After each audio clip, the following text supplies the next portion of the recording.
Alors voilà, vous avez donc tapé l'adresse que je vous ai donnée là pour télécharger le document sur lequel on démarre.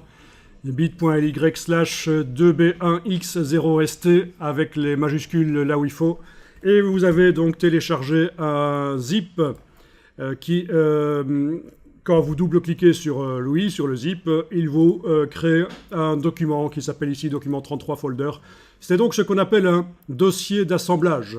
C'est InDesign, ça a été fait par InDesign quand on a terminé ce document dans InDesign, puisque c'est un document qui est en cours en fait. La dernière fois qu'on a travaillé sur ce document dans InDesign, je veux dire la dernière fois que j'ai travaillé sur ce document dans InDesign, j'ai demandé menu fichier assemblage ou menu file package dans la version anglaise, et ça m'a créé un dossier d'assemblage qui contient les fontes utilisées par le document. Alors vous allez voir quand vous essayez de l'ouvrir, peut-être que les fontes, il y en a certaines qui sont manquantes, qui ne sont pas installées sur l'ordinateur. Et le document InDesign va vous dire que certaines fontes sont manquantes. N'essayez pas de régler le problème. Le problème pourrait être réglé bien sûr en mettant ces fontes-là dans le système d'exploitation de l'ordinateur. Et là, quand on relance le document InDesign, les fontes sont dans le système, il les trouve. Mais on va pouvoir malgré tout travailler ce document InDesign, même si toutes les fontes ne sont pas installées. Typiquement, je crois que pour un des titres utilisés dans le document, il y a une fonte spéciale que vous n'avez peut-être pas. Est-ce que vous avez eu un message ou pas?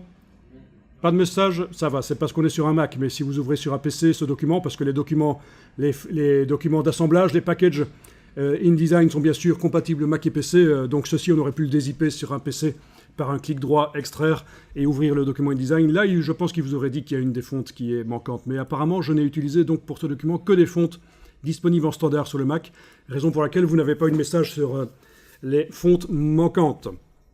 Le document utilise également des images qui sont là.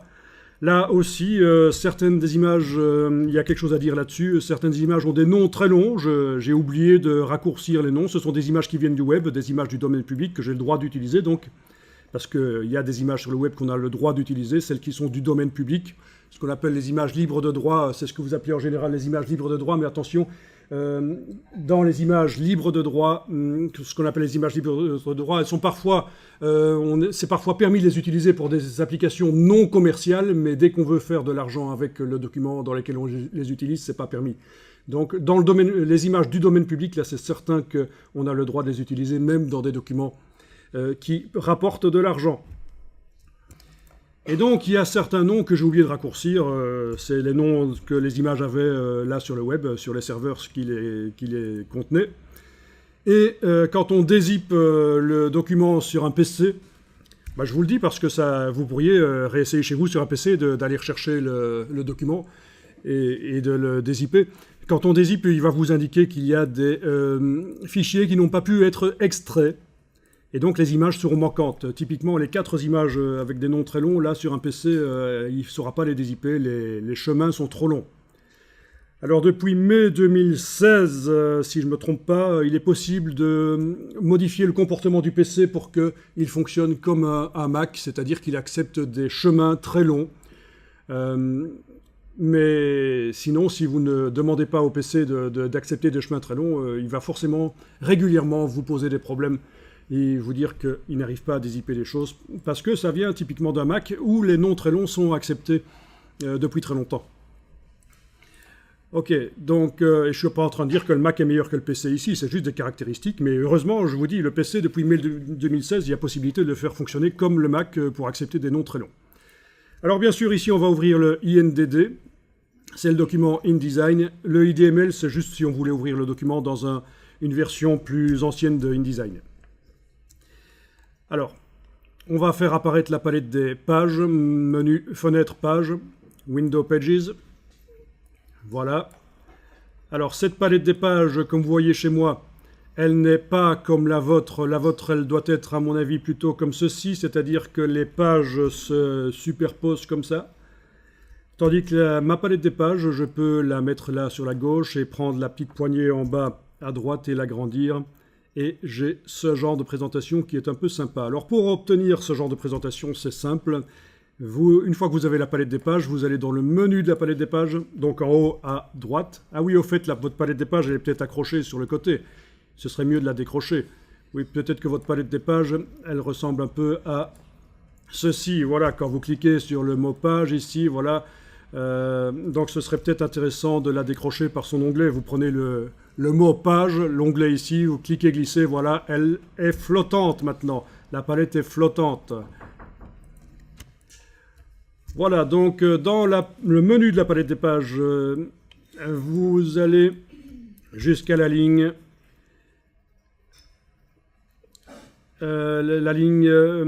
afficher les pages, View Pages, et vous demandez horizontalement. Vous pouvez aussi, dans le même menu, aller jusqu'à la dernière ligne, les options de panneau, et demander ici à Gabarit, Masters, vous décochez Montrer verticalement. Comme ça, ils seront montrés horizontalement. Donc les gabarits, c'est les choses qui sont là au-dessus, puisque la palette des pages, vous voyez, est séparée en deux.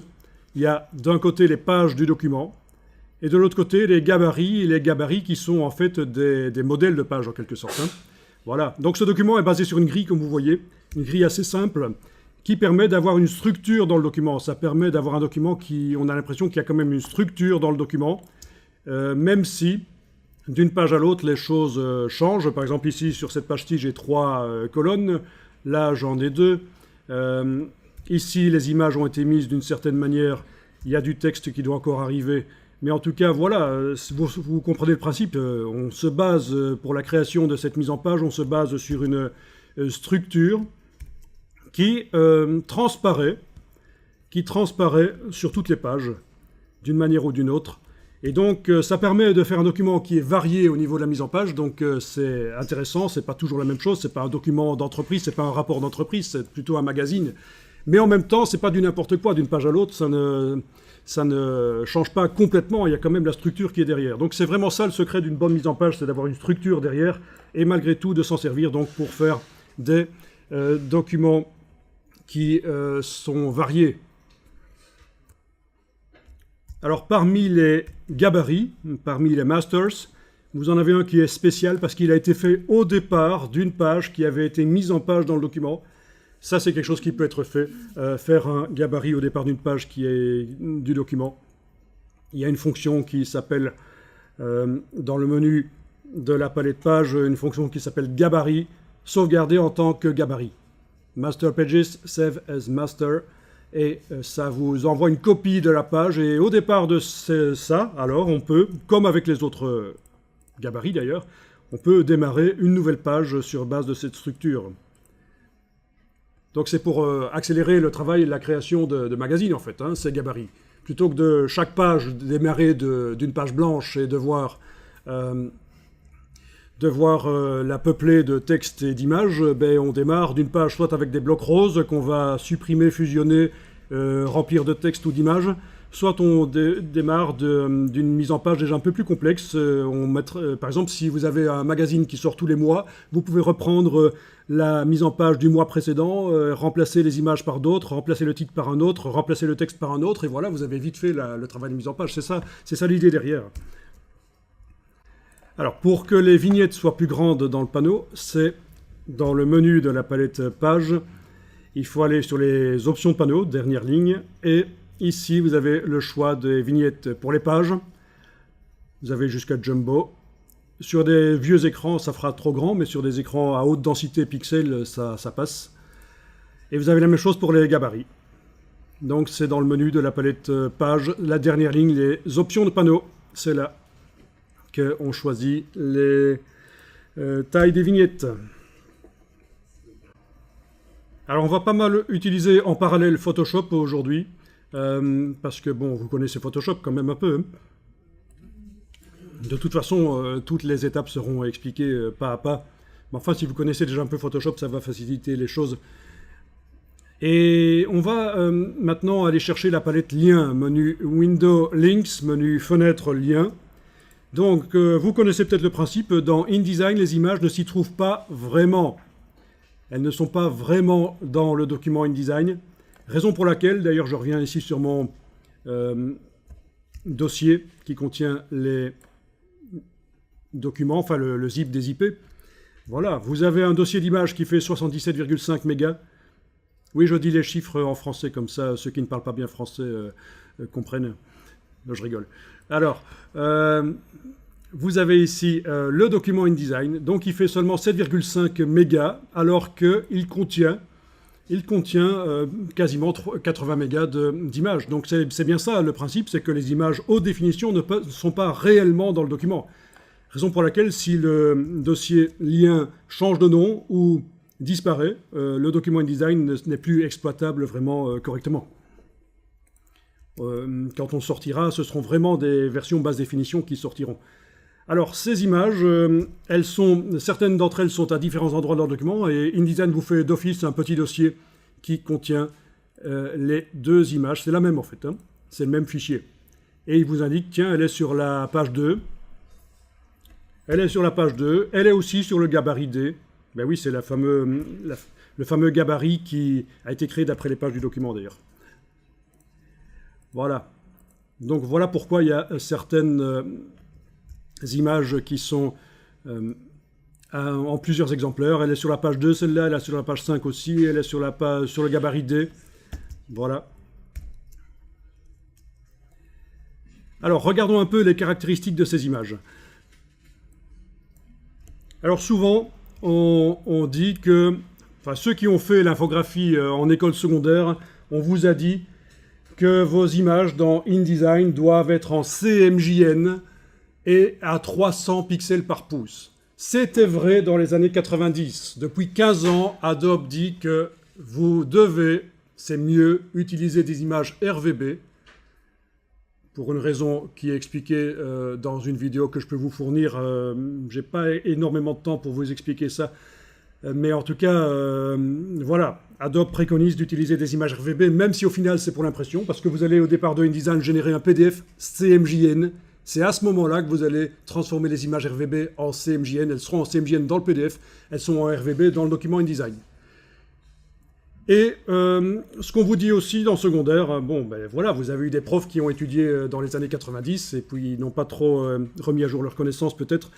Ou alors c'est une contrainte en plus à vous imposer dans le secondaire, comme ça on peut vous noter sur quelque chose, c'est facile. Quelque chose d'objectif. On vous disait aussi, vous devez vous mettre vos images à 300 pixels par pouce. Bon, c'était vrai dans les années 90 parce que le redimensionnement des images à la bonne résolution dans les logiciels Quark Express, InDesign se faisait mal. Bah, surtout Quark Express, puisque InDesign date de 99, la première version. Dans InDesign, le redimensionnement des images se fait bien, et vous voyez que cette image, c'est ce qu'on voit ici, hein, quand vous déployez, vous cliquez sur n'importe quelle des images, et vous déployez dans la palette lien les informations. Cette image a une résolution indiquée à 72 pixels par pouce. Donc c'est une image du web, elle est à 72 pixels par pouce, et quelqu'un qui ne connaît pas trop ce que je suis en train de vous expliquer va dire, mais tiens, c'est une image à 72 pixels par pouce, je ne peux absolument pas l'utiliser dans une mise en page, ça ne va pas fonctionner. Si je passe de 72 à 300, ça va devenir tout flou. Mais non, pas du tout, parce que cette image redimensionnée dans InDesign, les pixels se sont tassés les uns sur les autres et on est arrivé à une densité de pixels, une résolution de 476, donc on est bien au-delà des 300, donc tout va bien. D'ailleurs, cette image se trouve en 3 versions dans le document. Il est possible que cette version-ci, voilà, on est même à 978 parce qu'elle est plus petite dans le document, cette version-là. D'ailleurs, je vais cliquer sur le petit hyperlien qui est là, sur le côté. Elle est sur la page 2. Voilà. Où est-elle? C'est une image d'un crocodile, elle est là, voilà. Cette image-là est plus petite que ce qu'elle est sur la page 5. Je vais cliquer sur la page 5 ici. Voilà, je suis allé sur la page 5, voilà.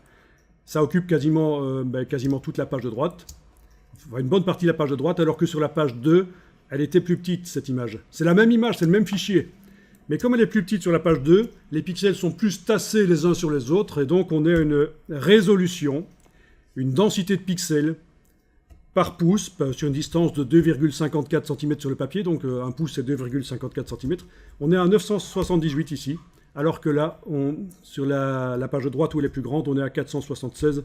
Voilà, donc voilà déjà deux mythes démystifiés, en quelque sorte. Vous pouvez utiliser des images RVB dans vos documents de mise en page InDesign, même si c'est pour l'impression CMJN chez un imprimeur.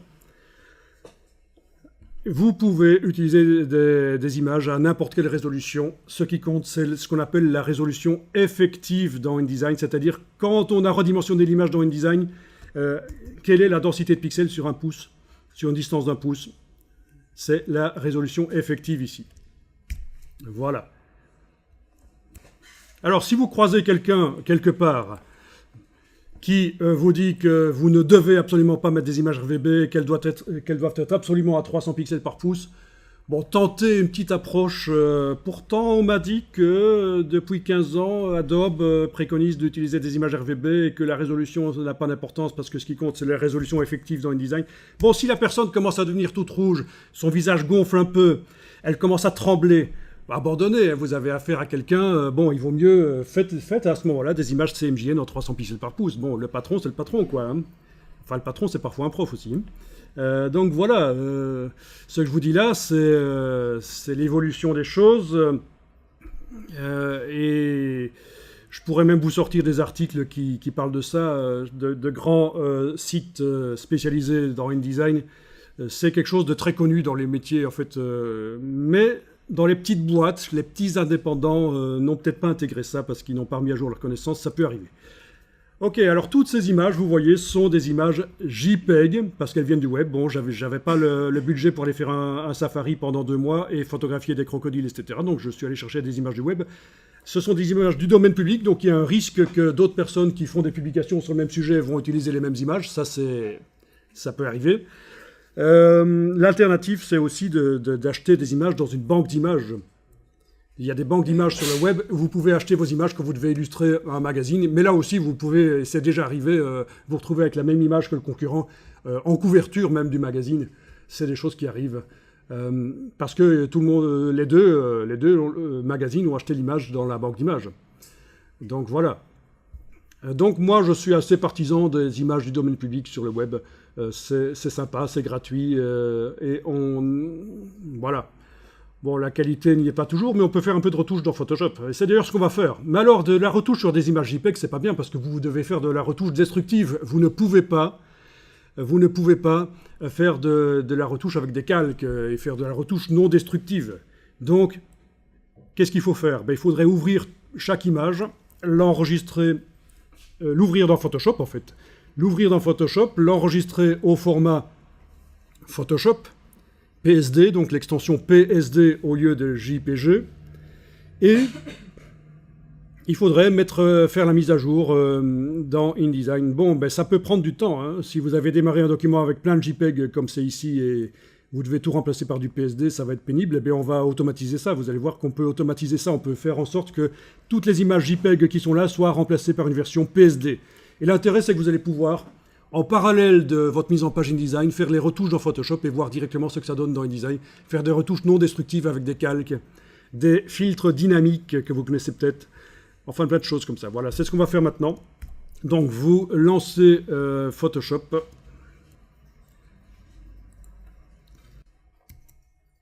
Voilà, vous avez lancé Photoshop. Ok, je vais peut-être un peu remettre en place ça. Voilà, Photoshop, bien. Et alors, on va aller chercher dans le menu Fichier. Ah tiens, il est en français là. Bon, ah oui, c'est vrai, parce que Photoshop est un des seuls logiciels dont on peut régler la langue dans les préférences. Interface. S'il a été installé en plusieurs versions, on peut régler la langue ici. Donc je pourrais le faire passer en anglais ici, mais ça n'a pas d'intérêt. De toute façon, vous êtes dans Photoshop en français là. Donc, alors, fichier script en fait. Fichier script processeur d'image. Voilà ce qui nous intéresse. Donc c'est un petit script sous forme de panneau qui nous permet de convertir des images qui sont dans un dossier, les convertir vers tel ou tel format. Alors, ici, vous allez cliquer sur « Sélectionner un dossier » et vous allez chercher là où il se trouve le dossier Links de votre dossier document 33 folder. Voilà. Et vous cliquez sur Open dans la boîte qui s'appelle donc sélectionner un dossier source. Open. Voilà. Donc ça, c'est le dossier source.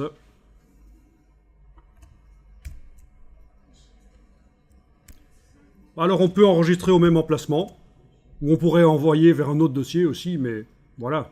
Choisissez enregistrer au même emplacement, ça va le faire. Et ici, qu'est-ce qu'on veut? Ben, ce sont déjà des images JPEG, donc ceci doit être décoché, enregistré sous JPEG. Ce serait ridicule d'ouvrir les images JPEG et de les réenregistrer en JPEG. Enregistrer sous PSD, ça doit être coché. Maximiser la compatibilité. Oui, si vous voulez, ça va faire des fichiers un peu plus lourds, mais ils seront compatibles avec d'anciennes versions de Photoshop, pourquoi pas. C'est pas très grave. Redimensionner, vous ne cochez pas, ça c'est quand on veut contraindre les dimensions d'image à être dans un certain canevas. Typiquement, c'est quand on fait du web ou des magazines numériques. Donc vous ne cochez pas redimensionner. Enregistrer sous TIFF ne doit pas être coché non plus. Désolé pour les garçons, parce que dès qu'on parle de soutif, je sais que ça les intéresse, mais non, on décoche. Inclure le profil ICC peut être mis éventuellement, oui. Exécuter l'action, ben oui, dans ce script ici, qui s'appelle processeur d'image, on pourrait faire un traitement sur l'image. Par exemple, ajouter automatiquement des calques sur l'image, des calques de réglage pour les transformer en noir et blanc, pour les coloriser, pour... Donc, ce sont des scripts que vous auriez prévus précédemment. Il y en a aussi qui sont livrés par Photoshop, mais je ne vais pas cocher ici. Voilà. Alors, on va cliquer sur exécuter. Normalement, ça va le faire. Vous n'avez pas à cocher, bien sûr, ouvrir la première image pour appliquer les paramètres. Inclure tous les sous-dossiers. Ben, il n'y a pas de sous-dossier dans notre dossier Links. Hein. On est d'accord? Dans notre dossier Links, que je vous remontre ici. Voilà. Il n'y a pas de sous-dossier, mais s'il y en avait, vous pourriez le cocher. Mais normalement, il n'y a pas de sous-dossier. Quand on fait un package, quand on fait un assemblage avec InDesign, il ne vous crée pas des sous-dossiers. Même si au départ, quand on a été chercher les images pour les mettre dans le document InDesign, elles étaient dans des dossiers différents. C'est ça l'intérêt du package aussi, c'est que ça réunit tout dans un seul dossier. C'est quand vous devez transférer un document InDesign d'un ordinateur à un autre, il faut faire un assemblage, un package. Sinon, c'est compliqué. Vous risquez d'oublier de prendre certaines images, les polices, etc. Donc, c'est l'intérêt. Pour l'archivage aussi, quand on veut archiver son document, quand on l'a fini, c'est bien. Bon, ben vous cliquez sur exécuter et ça exécute. En vitesse. On n'a même pas le temps de voir les images à certains moments. Et encore, mon ordinateur ici est lent. Hein. C'est pas un ordinateur, il n'est pas très rapide. Voilà, c'est fini. Et alors, je vais voir dans le dossier ce qu'il a fait. Dans le dossier Links, ben, il vous a fait un dossier PSD. Qui contient quoi? Ben, qui contient ces images-là en PSD. Donc ici, il se trouve que j'avais que des images au format JPEG au départ. J'aurais pu avoir des images au format PNG ou tout autre format, TIFF, n'importe quoi. Il les aurait toutes transformées en PSD. Hein. C'est de tout format vers PSD. Ce qu'on vient de faire là dans le menu fichier, script, processeur d'image de Photoshop. Alors voilà, il va falloir mettre ces images PSD au même niveau que les images JPEG. C'est-à-dire que, voilà, je clique sur le petit triangle pour ouvrir, je clique sur la première image ici, pas double-cliquer, hein, c'est un clic. Je clique, puis majuscule clic sur la dernière image PSD, d'accord? Ah oui, au fait, vous aurez intérêt, la plupart du temps, à afficher vos images, vos fichiers par liste, que ce soit sur Mac ou PC, je vous conseille vraiment d'afficher par liste, parce que je vois trop de gens qui perdent beaucoup de temps. Ils affichent par icône, et c'est vraiment la foire pour s'y retrouver. Non, ça compte. Hein. Donc l'affichage par liste, franchement, je vous le conseille dans tous les cas. Donc clic, majuscule clic, voilà toutes les images PSD qui ont été sélectionnées. Je prends n'importe laquelle des images, cliquez, je garde le bouton de la souris enfoncé, je déplace, vous voyez le rectangle qui apparaît sur tout le cadre qui contient tous les fichiers, là, le rectangle. Vous lâchez le bouton de la souris et vous avez remonté d'un niveau, vous avez sorti toutes les images du dossier PSD, ça n'a pas marché. Ah tiens, il y avait déjà un PSD parmi les images. Oui, il y avait déjà un PSD. C'est pas grave, on peut le remplacer ou pas. Ça revient au même. Oui, donc le script a transformé un PSD en PSD. C'est pas très grave. Donc, remplacer, voilà. Donc, le dossier qui s'appelle PSD est maintenant vide. Et les images sont en deux versions, version JPEG, version PSD chaque fois. Elles n'ont pas changé de nom, c'est important, il ne faut surtout pas qu'elles changent de nom, il faut qu'elles aient le même nom, par contre l'extension n'est pas la même. Si vous ne voyez pas les extensions sur un Mac, il faut aller dans le menu Finder, Préférences, et là, vous avez une option Montrer les extensions de fichiers dans les préférences avancées. Donc si jamais vous ne voyez pas les extensions, c'est valable pour les images ici, mais aussi pour d'autres choses. En tant qu'infographiste, en tant que créateur d'images, vous avez vraiment intérêt à faire ça quand vous travaillez sur un Mac, dans les préférences du Finder, donc le menu Finder Préférences, allez dans les préférences avancées et cochez ceci. Sur le PC, il faut aller dans les gestion des fichiers, gestion de fichiers, il faut aller décocher une option qui s'appelle masquer l'extension. Donc c'est un peu l'inverse que sur le Mac. Sur le Mac, on demande de montrer l'extension. Sur le PC, il faut décocher une option qui est enclenchée d'origine, qui s'appelle masquer l'extension. Vraiment, en tant que pro de l'image, vous avez intérêt à voir les extensions de fichiers quand vous êtes sur un ordinateur. Ce sera mieux. Donc ça, c'était la première partie du processus, de demander à Photoshop de tout seul nous faire des versions Photoshop, des versions PSD. Maintenant, je retourne dans InDesign. Bon, ben ce sont toujours des versions JPEG qui sont là dans le document. D'accord? Donc, on va demander de les remplacer par les versions PSD. Alors, attention, dans la palette liens, voilà, je clique sur le premier lien. Je me déplace tout en bas de la liste, je fais majuscule clic sur le dernier lien. Voilà, elles sont toutes sélectionnées. Tiens, il y en a une qui est manquante. Oh, c'est bizarre. Bon, on va régler le problème. Non, il considère qu'elle a été mise à jour, en fait. Donc, elle n'est pas manquante, ça va, il n'y a pas de problème. Tout va bien. Cool. Donc, on a sélectionné toutes les images dans la palette liens. Vous allez dans le menu de la palette liens. Et vous allez demander redéfinir l'extension de fichier. C'est un truc qui s'appelle comme ça en français à peu près. Relink File Extension. Voilà. Et alors on vous demande ici, tiens, on vous dit, hein, les nouvelles versions doivent être dans le même fichier que les originaux, dans le même dossier que les originaux.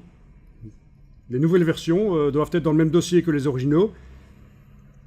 Utiliser le même nom, mais évidemment une extension différente. Alors, quelle est l'extension vers laquelle je veux faire un nouveau lien, en fait, hein, je veux que toutes les JPEG soient remplacées par des PSD. Je tape donc PSD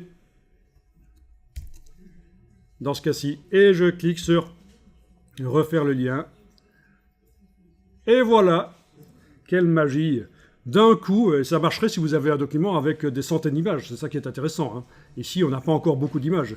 Ça n'aurait été qu'une perte de temps que de 20 minutes de faire tout ça manuellement, ce qu'on vient de faire là maintenant. Mais là, voilà. Tout est en PSD. Donc les versions JPEG qui sont dans le dossier pourraient disparaître.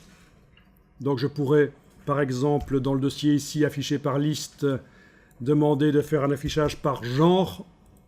Donc ça veut dire que toutes mes JPEG sont ensemble dans la liste. Je pourrais les sélectionner et puis les effacer.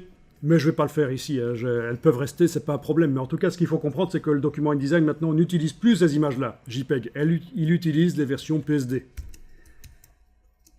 On va enregistrer le document InDesign. Donc fichier enregistré sous. Vous allez pouvoir l'enregistrer dans le même dossier d'assemblage. Ce n'est pas un problème dans un premier temps. Je vais renommer, parce que c'est intéressant de renommer régulièrement. Faites ça aussi, parce que vous allez devoir me rendre votre travail là, et pour que je vois ce que vous avez fait. Et de toute façon, c'est toujours bien d'enregistrer régulièrement sous un nom différent. Si jamais on se plante complètement au niveau créatif, au moins on aura la version d'avant. Voilà. Donc j'ai enregistré le document. Parfait. Alors, on va modifier certaines images. Donc, par exemple, cette image-là, je la trouve bien pourrie, celle qui est sur la page 2. Vous arrivez à naviguer dans InDesign, pas de problème. Hein. La roulette de la souris avec la touche Alt. Vous pouvez aussi double-cliquer sur les pages dans la palette pages. Donc ça, c'est pas très sorcier. Voilà. Par exemple, sur la page 2, je trouve que cette image-là, elle est pas géniale. Et à la limite, ben voilà, j'aimerais un peu retravailler la luminosité sur cette image. Donc, ben ça va se faire dans Photoshop, bien sûr. Donc, dans la palette lien, cette image sur laquelle je viens de cliquer avec la flèche noire, elle apparaît en surbrillance. Et je vais pouvoir demander, dans le menu de la palette lien, d'éditer l'original. Et vu que c'est un fichier PSD, il va s'ouvrir normalement dans Photoshop. Voilà, c'est fait, il s'ouvre dans Photoshop. Touche F pour passer plein écran quand vous êtes sur le Mac. Même sur le PC, ça servira comme ça, avec la barre d'espacement, vous pouvez bouger l'image dans sa fenêtre, sur l'écran. Donc c'est la touche F sur le clavier qui vous permet de passer plein écran l'image. Si on enfonce encore la touche F, on passe par 3 modes différents, bien sûr.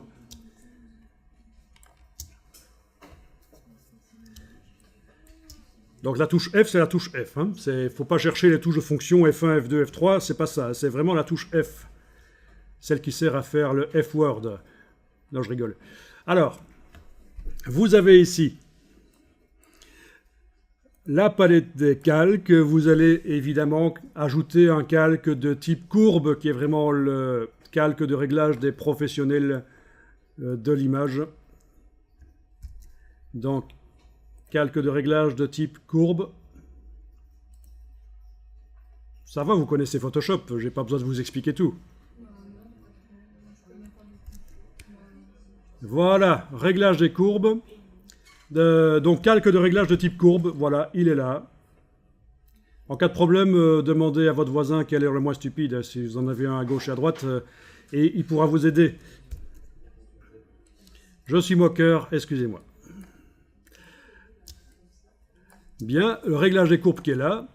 Vous allez mettre 2 points sur le réglage des courbes. Clic, clic, peu importe où. Ça peut être 2 points comme ça, peu importe où ils sont. Ils peuvent être approchés, ils peuvent être éloignés. Au départ, peu importe. Si vous en avez mis un 3e, vous pouvez le sortir par cliquer, glisser, bien sûr. Il suffit de le sortir du graphique, le prendre et le sortir du graphique. Et vous allez faire une courbe en forme de S pour contraster l'image, parce qu'en fait, elle était un peu fade. Elle était un peu fade et alors voilà, on contraste. Si vous voulez voir avant et après, vous avez le petit œil en face du calque de réglage. Enfin, vous en avez un ici aussi, c'est la même chose. Là, dans le bas de la palette dans le bas de la palette propriété. Ou alors ici, ça revient au même. Vous voyez l'avant-après. Voilà. Et Gertrude a tout de suite l'air un peu plus sexy en étant contrastée comme ça. C'est une accro du shopping, elle aime bien acheter des sacs en crocodile. Ok, alors petit problème quand on contraste comme ça avec le réglage des courbes, ça modifie les couleurs. Alors petite astuce ici, vous avez les modes. Bon, vous avez d'abord 2 calques. On peut activer l'un ou l'autre dans la palette des calques. Il faut que ce soit le calque de réglage courbe qui soit activé là. Voilà. Ensuite ici vous avez le mode. Et vous allez choisir à la place de normal dans la liste, vous allez tout en bas, luminosité. Donc dans les modes de fusion, à cet endroit-là, c'est luminosité. Résultat, vous allez pouvoir contraster sans que la couleur change trop. Voilà. Quand je bouge les points, une courbe en forme de S, pour que les parties sombres deviennent plus sombres et les parties claires plus claires. C'est ça le principe du contraste, c'est qu'on accentue les différences. Et là, vous allez pouvoir donc contraster un peu. Voilà. Si je regarde l'avant-après maintenant, c'est flagrant. Gertrude est vachement plus sexy comme ça.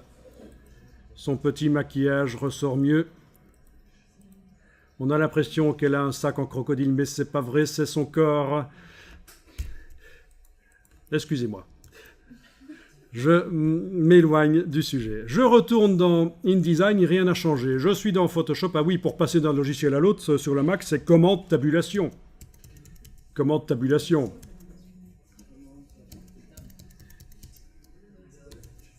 Voilà. Bon, je suis dans Photoshop, je fais fichier enregistré.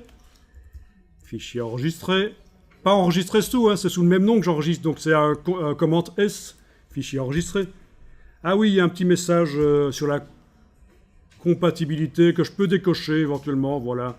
Comme ça, je ne le verrai plus. Non, c'est pas ça. Je dois cocher ceci pour ne plus le voir. Ça n'a pas d'importance, de toute façon, que vous fassiez un fichier compatible avec les anciennes versions de Photoshop ou pas.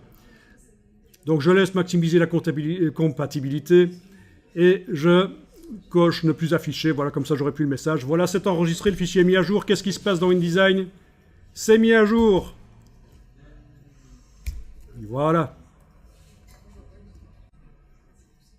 Alors, il y a une question que vous pourriez poser. Peut-être que quand vous zoomez sur Gertrude, est-ce qu'elle a l'air d'être vraiment en pleine forme? Vous pensez que les images ne sont pas présentées de manière assez claire? C'est trop pixelisé. Vous allez dans le menu affichage, performance d'affichage haute qualité, vous permettra de voir les images en haute définition. Donc, palette des outils en 2 colonnes, en cliquant sur la double flèche ici. Vous avez normalement l'aperçu qui est enclenché là. Vous voyez le document à peu près comme il sortira sur le papier ou sur la tablette si on est en train de faire un magazine interactif. Si vous cliquez sur l'icône de gauche, vous êtes en affichage normal, vous voyez les constructions du document. Tout à fait normal, c'est un document basé sur la construction, sur une grille en fait. Évidemment, ça ne sort pas dans le document final, sauf si on le demande. Ça peut être intéressant parfois de le demander, mais quand on fait des maquettes de magazines, des chartes graphiques en fait. Mais c'est très rare quand on demande que ces lignes soient dans le PDF qu'on exporte. Donc c'est la lettre W qui vous permet de passer de l'un à l'autre en fait. Donc même sans enfoncer les icônes, vous passez de l'aperçu vers l'affichage normal. Donc vous avez la possibilité de travailler dans les 2 modes dans InDesign. Je vais cliquer sur avec la flèche noire sur cette image du loup. Je vois qu'elle est là, d'accord. Je vais demander dans le menu de la palette des liens. Bien sûr, on peut faire par plein de manières différentes avec des clics droits, etc. Dans InDesign, je sais. Mais ici, j'aime bien aller dans les menus parce que c'est visuel. Comme vous êtes en train d'apprendre les raccourcis, j'aime pas trop utiliser les... Voilà, j'aime bien aller dans les menus. Je trouve que pour commencer l'apprentissage d'un logiciel, surtout que vous devez apprendre plein de logiciels en même temps. Combien de logiciels? Facilement 5-6 en même temps. Donc voilà, si on commence à vous donner plein de raccourcis, bonjour les dégâts, je pense. Les raccourcis, c'est parfois intéressant, bien sûr. Donc, modifier l'original, voilà. Et alors, voilà la bestiole qui est là. La palette des calques, je vais ajouter un calque de type noir et blanc. Donc, l'image va rester RVB. Mais par-dessus, j'ai mis un réglage noir et blanc, ce qui va me permettre d'aller faire un réglage noir et blanc personnalisé vraiment avec le panneau propriété ici. Vous allez pouvoir décider à quel point chaque couleur de l'image intervient dans la version noir et blanc. Bon, bien sûr, dans mon image originale ici, c'est pas l'image d'un carrousel à la foire, donc il n'y a pas toutes les couleurs. Donc ça va être assez limité ce qu'on peut faire. Vous voyez, il n'y a pas des violets, il n'y a pas des cyans, il n'y a pas des... Voilà. Donc, vous essayez quand même de jouer un peu sur les curseurs, de manière à... c'est subtil, à faire par exemple ressortir ce que vous voulez faire ressortir, le pelage, par exemple, si vous voulez faire ressortir vraiment le détail dans le pelage, voilà, je remarque que... C'est intuitif, je ne le savais pas, mais je remarque qu'en diminuant les jaunes, en diminuant la quantité de couleur jaune dans l'image qui est transformée en noir et blanc, ça augmente le détail dans les poils. Le curseur vert ne modifie rien, quoique peut-être si je zoome en arrière, peut-être que l'arrière-plan, même pas. Ah tiens, le curseur cyan modifie le museau, c'est rigolo ça. Parce qu'apparemment il y a du cyan dans le museau. Ah oui, c'est le reflet du ciel sur le dessus du museau. Voilà, donc ça peut être intéressant aussi de contrôler ça. Enfin, vous voyez le principe. Même chose pour le bleu d'ailleurs. Le curseur magenta en bas ne modifie rien dans le cas de cette image ici. Voilà. Et donc, voilà comment on peut transformer. Voilà, voilà. Si vous voulez voir avant et après modification des réglages, vous avez ici dans le bas le petit œil avec la flèche qui vous montre comment c'était avant et comment c'est maintenant. Voilà, voilà. Alors bien sûr, chaque réglage c'est pas un cours Photoshop, donc je ne vais pas m'étendre là-dessus. Hein. Mais enfin, il faut savoir qu'InDesign est un logiciel dans lequel on intègre des choses qui viennent d'Illustrator et de Photoshop, et pas seulement, aussi de Excel et de Word. Et donc, c'est normal qu'on voit les autres logiciels aussi. Alors, je disais, chaque calque de réglage arrive avec son masque de fusion.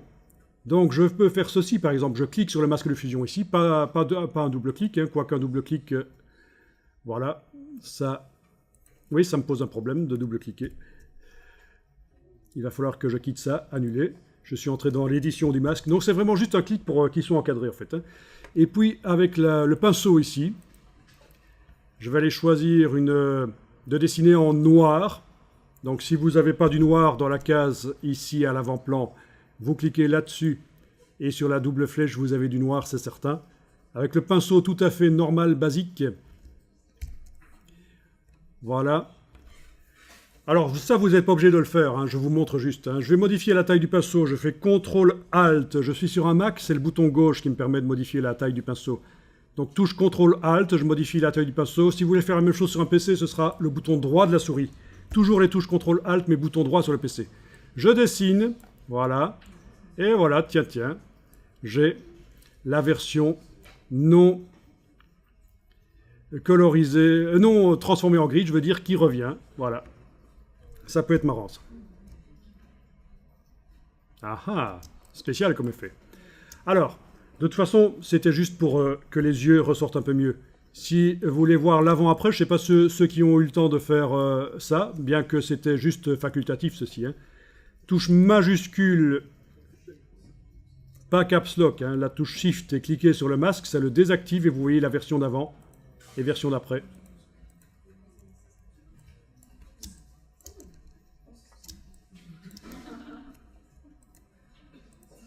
Touche majuscule, voilà.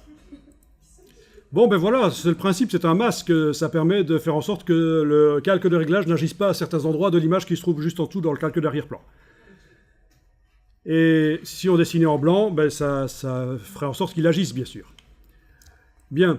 Alors, on avait dit qu'on allait coloriser l'image. Donc, on va mettre maintenant un calque de réglage de type, par exemple, teinte saturation. Donc, juste au-dessus de ce calque de réglage ici, vous allez mettre teinte saturation. Voilà. Ah tiens. Mon écran est trop petit pour afficher le panneau, mais il est là en bas. Voilà. Donc, un calque de réglage teinte saturation qui va agir sur la version noir et blanc de l'image. Ça va pour mettre le calque de réglage de type teinte saturation? Il est là. Alors, vous allez cocher l'option coloriser, qui s'appelle redéfinir dans certaines versions anciennes de Photoshop. Et là, vous allez pouvoir modifier la coloration avec le curseur teinte et le curseur saturation. Voilà. Alors voilà, par exemple là, j'ai choisi à peu près de coloriser en bleu comme ça. J'ai augmenté la saturation, ça me donne une image avec du bleu électrique. Je trouve ça génial. Attention, ça ne sortira pas comme ça sur la version imprimée chez l'imprimeur. Si vous imprimez sur du jet d'encre, vous aurez déjà plus de couleurs vives sur du jet d'encre. Si vous montrez ça sur un écran ou sur une tablette ou sur un smartphone, bien sûr, ce sera cette couleur-là. Donc c'est ça le problème, entre guillemets, à travailler avec des images RVB, c'est que vous pourriez, si vous n'y prenez garde, avoir des images très chatoyantes et vives, intéressantes dans le document, mais quand ce sera imprimé en 4 couleurs chez l'imprimeur, ce sera plus terne. Alors, j'enregistre, fichier enregistré. Je vais dans InDesign. Voilà. On attend un peu et la mise à jour va se faire. Bon, c'est un gros fichier, peut-être, il faut un peu de temps. Parfois... Ah ben tiens, c'est le cas ici, je ne sais pas pourquoi. Il n'a pas fait. Bon, je vais devoir faire la mise à jour manuellement. Donc, vous voyez le petit triangle qui est là. J'ai la mise à jour manuelle ici. Bon, alors pourquoi est-ce qu'il ne le fait pas bizarre. Voilà. OK, c'est fait. Parfait. Donc ça peut être très sympa, ce genre de choses. Hein. Donc en mise en page, dans le monde de la mise en page, parfois, moins, c'est plus. Et c'est le cas ici. Donc pour la mise à jour, dans la palette lien, l'image est...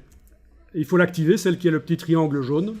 Et il faut cliquer sur l'icône de mise à jour ici, la double flèche.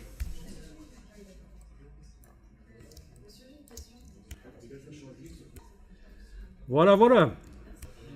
Alors je reviens dans Photoshop et la question que vous pourriez vous poser, c'est à quoi sert le calque de réglage noir et blanc, puisque à partir du moment où on est en train de mettre un calque de réglage teinte saturation et qu'on coche ceci, ça enlève de toute façon les couleurs d'origine. Mais le calque de réglage noir et blanc, il sert à contrôler le contraste en fait de l'image. Si j'enlève l'œil ici en face, vous voyez que le contrôle sur la version noir et blanc, sur les luminosités, je ne l'ai pas en fait.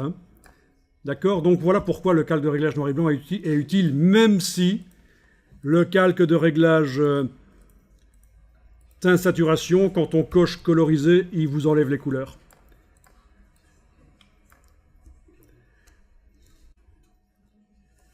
Alors on va dans la palette page et on va naviguer jusqu'à une page qui actuellement ne contient rien. Vous avez normalement les pages 10 et 11, puisque c'est un document recto verso, il y a des pages de gauche, des pages de droite. Page de gauche, toujours des nombres pairs, page de droite, toujours des nombres impairs, bien entendu, c'est comme ça.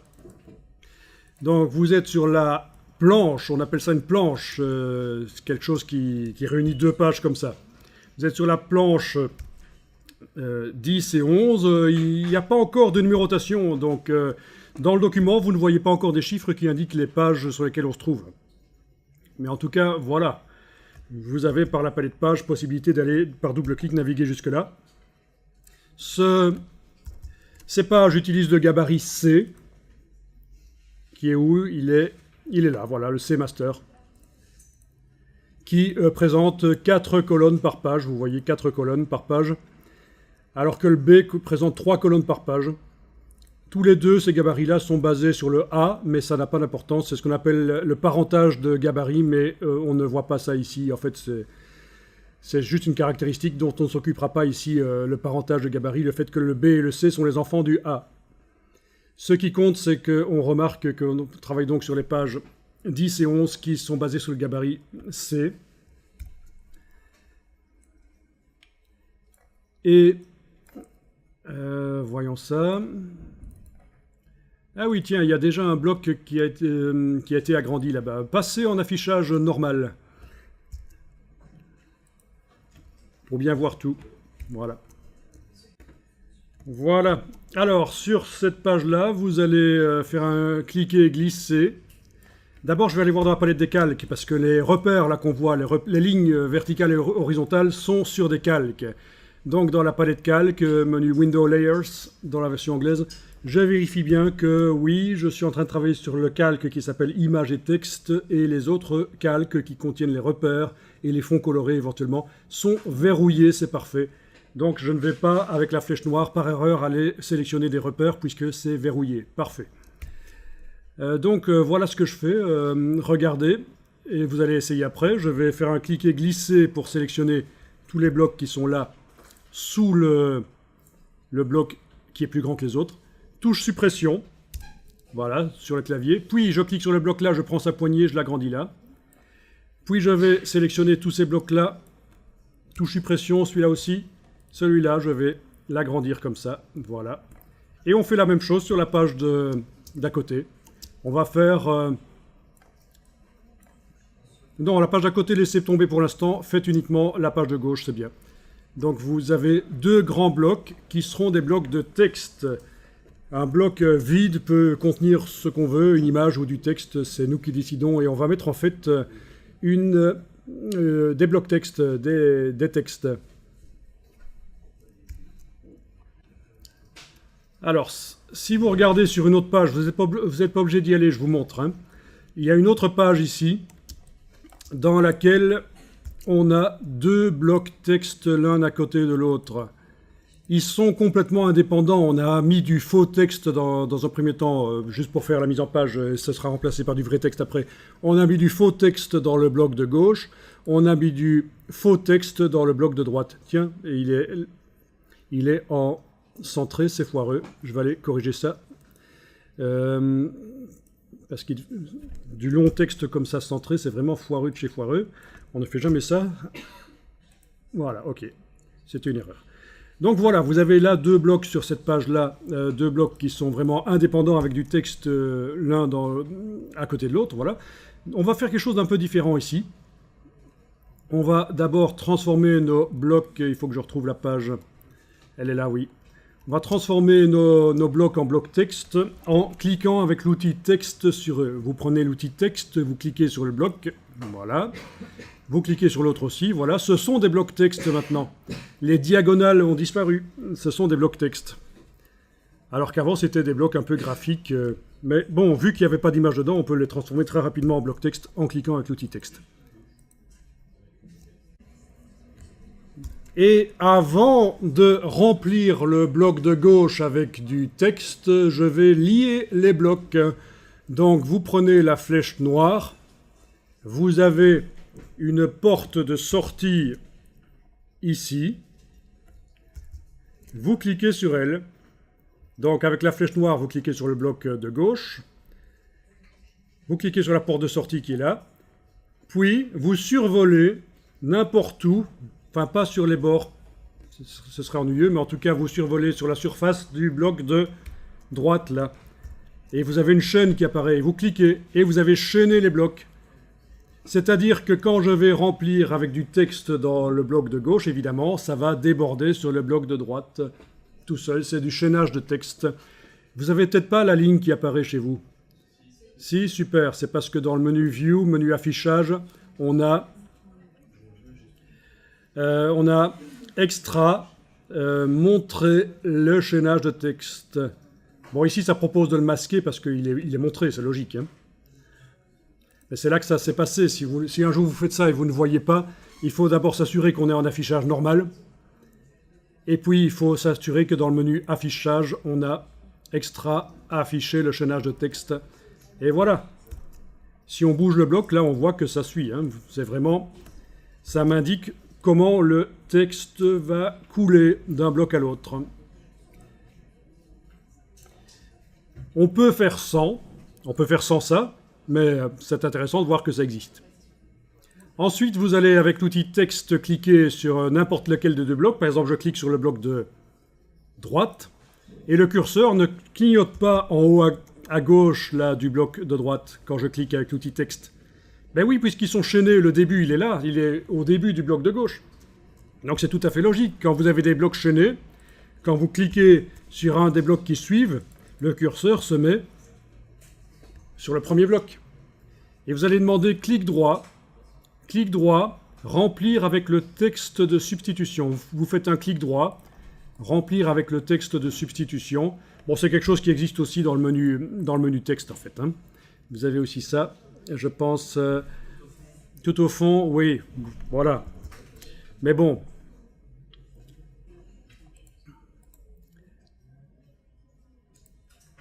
Voilà, et on a le texte qui s'est rempli. Dans les deux blocs, forcément, puisque c'est chaîné, ça coule. C'est le principe. Ok, je sélectionne avec la flèche noire les deux blocs. Ben, soit par clic, majuscule clic, soit en englobant une partie du bloc comme ça en démarrant, là voilà, ils sont tous les deux sélectionnés et je vois que j'ai une superbe couleur rose corset de grand-mère sur le fond de ce bloc. Bien sûr, dans le cas du texte, ça c'est vraiment intéressant de l'enlever. Je clique sur la diagonale là et voilà, j'ai du texte sur un fond blanc. Voilà. Donc en affichage aperçu, en cliquant à côté, rien n'est sélectionné, on voit ce que ça va donner, c'est deux colonnes assez grandes de texte. Alors les lignes sont longues, hein. C'est pour un magazine, pour un document qui pourrait être lu dans des conditions difficiles, c'est-à-dire sur les transports en commun ou debout en attendant le bus, enfin ce genre de choses, c'est évidemment trop long. Mais on va faire avec dans un premier temps. Mais enfin, il faut le savoir, si les colonnes de texte existent, c'est également pour cette raison-là qu'on fait des colonnes de texte. C'est pour que ce soit plus facile à lire. Les yeux ne doivent pas faire un effort immense pour aller jusqu'au bout d'une longue ligne quand on a des colonnes pas trop larges. Mais faisons avec des colonnes larges comme ça dans un premier temps. Ça va. Alors, pour répondre à ta question, comment est-ce qu'on fait pour déchaîner, sans prendre de substances illicites, bien sûr? Je clique avec la flèche noire sur le premier bloc. J'ai la flèche ici, la porte de sortie là, qui m'indique que le texte coule. Je clique sur elle une première fois, puis quand je survole à nouveau cette porte de sortie, j'ai une chaîne cassée, je clique sur elle, et voilà. Et là, j'ai un signe plus, évidemment, puisque le bloc contient plus de texte qu'il ne peut en montrer. Et puis, je peux refaire le chaînage éventuellement. Clic, clic, et voilà, c'est refait. Donc voilà comment on arrive à casser un chaînage, notamment dans le but d'insérer entre les deux un nouveau bloc. Ça peut se faire. Ça peut être l'intérêt de casser le chaînage. C'est pour, entre deux blocs existants, en mettre un troisième intermédiaire. Bien, vous allez sélectionner les deux blocs avec la flèche noire et on va modifier l'aspect du paragraphe. Étant donné qu'on n'a pas que tous les paragraphes se ressemblent, on n'a pas des titres, on peut faire comme ça. On peut sélectionner les blocs et attaquer le texte par l'extérieur comme ça. Si vous aviez des paragraphes différents avec des titres à certains endroits, il faudrait y aller avec l'outil texte. Mais là, je peux me permettre d'aller sélectionner les deux blocs. Ensuite, menu texte paragraphe, et ça ne marche pas parce que c'est des blocs chaînés, merci, j'ai oublié ça, donc on va devoir le faire différemment. Ben, un après l'autre. Ça ne marche pas non plus. Bien. Bon, ben, exception, ce sont des blocs chaînés, donc on ne peut pas les sélectionner avec la flèche noire et attaquer par la palette paragraphe. Donc vous allez devoir mettre l'outil texte quelque part dans un des deux blocs, peu importe, faire commande A, qui correspond à tout sélectionner, donc menu édition, tout sélectionner. C'est commande A. CTRL A sur le PC, bien sûr. Et là, vous allez dans la palette paragraphe, menu texte paragraphe, et vous allez demander d'avoir du texte qui colle de chaque côté de la colonne, c'est-à-dire du texte justifié, sauf la dernière ligne qui ne sera pas justifiée, la dernière ligne de chaque paragraphe. Et voilà. Et ça, vous voyez ça dans des magazines, c'est de plus en plus courant dans les magazines. Pendant longtemps, on a fait des magazines avec du texte en drapeau. Le bord droit du texte ne collait pas au bord droit du bloc. Et c'était plutôt réservé à des documents sérieux, genre rapport d'entreprise, quand on faisait du texte justifié. Mais de plus en plus en Europe, on fait des magazines avec du texte justifié, comme on le fait depuis longtemps dans les magazines américains d'ailleurs. Mais en Europe, on est resté très longtemps avec du texte en drapeau parce qu'on trouvait que c'était plus sympa. Mais maintenant, voilà. Alors voilà, je repasse ici en affichage normal. On a donc un bloc qui colle au repère. Mais je trouve que la gouttière est un peu trop fine. Il faudrait plus d'espace entre les deux colonnes. Parce que bon, voilà, il n'y a pas assez d'espace, ça se sent. Je ne sais pas si vous voyez, ça se sent que, franchement, ce serait bien d'avoir un peu plus d'espace au niveau... Voilà, en fait, il y a en mise en page, plus vous faites du blanc dans les pages, plus c'est classieux, et on va ici augmenter un peu la gouttière. Donc, double intérêt d'augmenter la gouttière. Ce sera plus lisible. Les lignes qui se finissent seront moins proches de celles qui commencent sur la colonne d'à côté. Et en plus, il y aura de l'espace qui va se créer. Ça va donner un aspect un peu plus classieux au document. Mais je ne peux pas déplacer le bord droit du bloc ici et le bord gauche là. Sinon, ça ne va plus coller au repère. Et ça m'intéresse beaucoup que ça colle au repère. Parce qu'en fait, après, dans InDesign, on peut modifier les formats de pages. On peut même faire passer une page d'horizontale à verticale ou inversement. Et les blocs suivent, à condition qu'ils soient collés à des repères. Donc c'est pour ça que je veux garder mes blocs collés à des repères, parce que si jamais je veux changer la mise en page par la suite, je veux que ce soit quand même partiellement automatisé. Donc comment faire? Je sélectionne avec la flèche noire le bloc de gauche. Je vais dans le menu Objet, Option de bloc de texte. Menu Objet, Option de bloc de texte. Je vais casser ici la chaîne de la marge intérieure et je vais augmenter la distance de la marge sur la droite là avec la case aperçu cochée. Vous allez voir ce que ça donne. Voilà, je vais mettre 4 mm par exemple, voilà. Donc on voit qu'il y a une marge intérieure au bloc qui s'est créée. Le texte ne peut pas aller au-delà. Et je clique sur OK. Même chose pour le bloc de droite. Enfin, même chose, sauf que ça va être l'inverse. Donc vous pouvez faire CTRL B sur le PC, commande B sur le Mac. C'est le raccourci pour les options de bloc de texte. Chaîne est cassée. Sur la gauche, je vais ajouter 4 mm. Ben oui, sur la gauche. Hein. Voilà, j'ai donc une gouttière, un espacement entre les colonnes qui est de 8 mm plus grand, puisque j'ai ajouté 4 mm à gauche là et 4 mm à droite là, des marges. Et ça, c'est mieux.